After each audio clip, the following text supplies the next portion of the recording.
If you're building a house, the nature of the bricks and their constitution will determine to a certain extent what height of wall you can build, but it won't determine the plan of the house.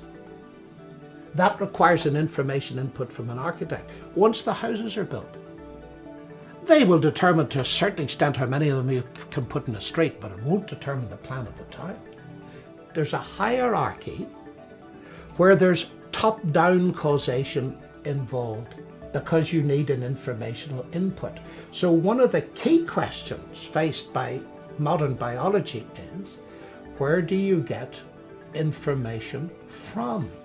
Having tried now for 53 years or so to prove that matter plus energy plus time plus chance and the laws of nature generate information seems to be running into the sand. Perhaps the time has come to mount a simultaneous attempt to show scientifically that you cannot generate information through natural processes. You have some text in front of you. Okay, there are laws of physics and chemistry that apply to how that ink or toner got applied to that paper.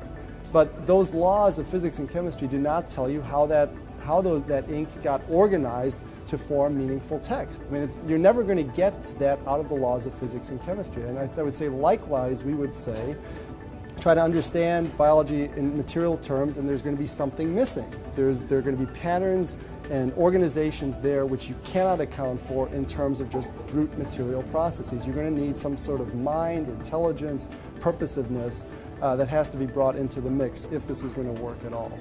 I mean, if life were very simple, if you looked inside the cell and all you saw were little blobs floating around and it was just, these were just blobs of jello, you know, it could easily have originated by some form of spontaneous generation, a little pond with lightning flashing. But that's not what the cell is. The cell is the most complicated thing that we find, and it's not just brute complexity, it's that we've got this whole automated city. Everything is automated, and it's a level of nanotechnology which would cause any engineer to drool.